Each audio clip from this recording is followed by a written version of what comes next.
వాక్యానికి ముందుగా మనం ప్రార్థన చేసుకుందాం. మహాపరిశుద్ధుడ, ప్రేమగల మా తండ్రి నాయన, తండ్రి అయ్యా నాయన, గుడ్ ఫ్రైడే రోజున తండ్రి శిలువలో పలికిన రెండవ మాటను తండ్రి మీరు మా చేతను చెప్పించుకున్న విధానం బట్టి మీకు వందనాలు కృతజ్ఞతలు చెల్లిస్తున్నాను తండ్రి. తండ్రి మా మాటలైతే వ్యర్థమనైనా తండ్రి నీ పరిశుద్ధమైన ఆత్మతో మమ్మల్ని వచ్చాడు నాయన, నీ పరిశుద్ధమైన వాక్కుతో మమ్మల్ని పలికించమని అడుగుతున్నాను తండ్రి. నీకు వందనాలు కృతజ్ఞతలు చెల్లిస్తున్నాను తండ్రి. ఈ చెప్పబడిన వాక్యం రీతిని బట్టి తిండ్రు నాయన, ఈ యుద్ధకు నడుచుకునే జ్ఞానాన్ని మనం దయచేయమని, ఇక్కడ ప్రతి ఒక్కరికి విరిగిన శక్తిని ప్రతి ఒక్క బిడ్డకు దయచేయమని అడుగుతున్నాను తండ్రి. నీకే వందనాలు కృతజ్ఞతలు చెల్లిస్తున్నాను తండ్రి. ప్రారంభం నుంచి తండ్రి ముగింపు వరకు మీరే తోడుగా నడిపించమని, నీ వాక్యంతో నీ బాబుతో పలికించమని, ఈ కొద్ది ప్రార్థన నీ పాదాల చెందుకు చేర్చుకోమని నజరేయుడైన యేసుక్రీస్తు పేరిట అడిగి ప్రార్థిస్తున్నాం తండ్రి. ఆమేన్. ఒకసారి పట్ల చూసుకున్నామండి. 23వ అధ్యాయం 39వ వచనం నుంచి చూద్దాం. వేలాడ చేయబడిన ఆ నేరస్తులలో ఒకడు ఆయనను దూషించుచు, నీవు క్రీస్తువు కదా, నిన్ను నువ్వు రక్షించుకోమనము, మమ్మల్ని కూడా రక్షించుకోమని చెప్పాను. ఇక్కడ చిన్న మాట. ఇప్పుడు ఇక్కడ యేసుక్రీస్తుతో పాటు ఇద్దరిని అటు ఇటు సిలువ వేశారనమాట. లెఫ్ట్ లో ఉండే రైట్ లో ఉండే సిలువ వేశారు. మధ్యలో యేసుక్రీస్తు ఉన్నాడు. ఒకతను ఏమంటున్నాడు, నువ్వు దేవుడువు కదా, నువ్వు ఎన్నో అద్భుతమైన కార్యాలు చేసావు కదా, నీ ఎందుకు అంటున్నాడు ఆయన. అక్కడ కింద జనాలు ఉన్నారు, ఆయనని హేళన కూడా చేస్తున్నారు అనమాట. అంటే ఇది ఇద్దరు గమనిస్తున్నారు. పక్కన దొంగలు లెఫ్ట్ రైట్, ఎడమ వైపు దొంగ కుడి వైపు దొంగ ఇద్దరు గమనిస్తున్నారు అనమాట యేసుక్రీస్తుని. అట్లా కొంతమంది హేళన చేస్తున్నారు, కొంతమంది గొప్పగా చెప్పుకున్నారు అనమాట. ఎక్కడ చూద్దాము. ఫస్ట్ యేసుక్రీస్తు ఫస్ట్ మాట ఏమని చెప్పాడు, తండ్రి వీరు ఏమి చేయుచున్నారో వీరు ఎరుగుడు కనుక వీరిని క్షమించుడి. యేసుక్రీస్తుని అప్పటికి కొరడ దెబ్బలతో కొట్టారు, ముళ్ళు కిరీటం పెట్టారు. యేసు పైన శిలువ భారాన్ని వేసి కొండలపైకి తీసుకుని వచ్చారు. అప్పటికి చాలా వేదన చేశారు అనమాట, చాలా హింసించారు.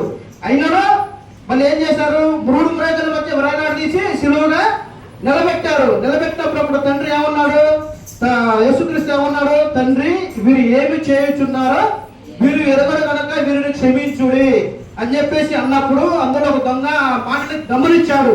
ఇంతగా ఇతన్ని ఇట్లా చేస్తే అయినా కానీ ఇంత ఈ మాట ఎలా వస్తుంది, ఇతను నిజమైన దేవుడు కుమారుడే అని చెప్పేసి అది మనసులో అనుకున్నాడు. కానీ అక్కడ కొంతమంది ఏమని హేళన చేస్తున్నారు. 35వ వచనం, 23వ వచనం, 35వ వచనం. ప్రజలు నిలబడి చూచుచున్నారు, అధికారులను వీడు ఇతరులను రక్షించను, వీడు దేవుడు ఏర్పరచుకున్నా క్రీస్తు అని ఎడల తనను తాను రక్షించుకోమని అక్కడ హేళన చేస్తున్నాడు అనమాట. నువ్వు క్రీస్తువు పెట్టావు కదా, దేవుడు కుమారుడు కదా, నిన్ను నువ్వు రక్షించుకొని వాళ్ళతను కూడా రక్షించు అని చెప్పేసి అక్కడ కింద ఏం చేస్తున్నారు, హేళన చేస్తున్నారు. కానీ వాళ్ళే కాదు, ఇప్పుడు చాలా మంది అంటున్నారు, 3 మ్రేకులు తీసుకునే అతను దేవుడేనా అని చెప్పేసి చాలా మంది కూడా అంటున్నారు. ఎంతోమంది లోకం దూషిస్తుంది అనమాట. ఎంతోమంది యేసుక్రీస్తుని ఇప్పుడు కూడా అంటూనే ఉన్నారు. కానీ యేసుక్రీస్తు పరలోకం నుంచి ఎందుకు వచ్చాడు, మన కొరకు ప్రాణం ఎందుకు పెట్టాడు అని చెప్పేసి చాలా మంది ఆలోచించట్లేదు. కానీ అలా ఆలోచిస్తూ ఉంటే అప్పుడు అర్థమవుతుంది అనమాట. యేసుక్రీస్తు మన కొరకు వచ్చింది, మన కొరకు, మన పాప నిమిత్తం కొరకు. కానీ ఆఖరి రక్తపు బొట్టు కూడా మన కొరకు చిందించి ఉన్నారు అనమాట. ఆఖరి రక్త బొట్టు కూడా మన కొరకు చిందించి ఉన్నారు. తర్వాత చదవమ్మా. అయితే రెండవ వాడు ఆయనను గద్దించి, నీవే అదే శిక్ష విధిలో ఉన్నావు కనుక దేవుడికి భయపడవా, మనకి ఇదైతే న్యాయమే, మనము చేసిన వాటికి కఠిన ఫలము పొందుతున్నాము కానీ వీరిలో ఏ తప్పిదము చేయలేదని చెప్పి ఆయన చూచి, యేసు నువ్వు నా రాజ్యంలోనికి వచ్చి నీ రాజ్యంలోనికి వచ్చినప్పుడు మమ్మల్ని జ్ఞాపకం చేసుకోమన్నాడు. ఇప్పుడు ఇంకో మాట అండి, ఇంకో మాట చూసుకున్నాము. అదే విధంగా యేసుక్రీస్తు అద్భుత కార్యములు చేసేటప్పుడు బరబ్బా కూడా ఉన్నాడు. మరి పక్కన బరబ్బా ఉండి ఎక్కడో దూరం నుంచి చూసి బరబ్బాతో ఉన్న దొంగలందరూ ఏమని చెప్తారంటే, ఆయన దేవుడు కుమారుడు అంట, ఎన్నో అద్భుతాలు చేస్తున్నాడు, ఎన్నో కార్యాలు చేస్తున్నాడు అని చెప్పేసి అంటే బరబ్బా ఏం చేస్తాడంటే యేసుక్రీస్తు కాడికి వచ్చి ఏం చేస్తాడు, నీవు కూడా నాతో చేతులు కలుపు, మన ఇద్దరము ఈ దేశాన్ని పరిపాలిద్దామని చెప్పేసి అంటాడు. బరబ్బా అంటాడు. ఆ మాట యేసుక్రీస్తు ఏమంటాడో తెలుసా? నేను నీతో చేతులు కలుపును, నీ కొరకు ప్రాణం ఇచ్చేదాము నేనని చెప్పేసి అన్నాడు అనమాట. అదే మాట ఇప్పుడు అనమాట. వాళ్ళిద్దరూ దేశద్రోహులు.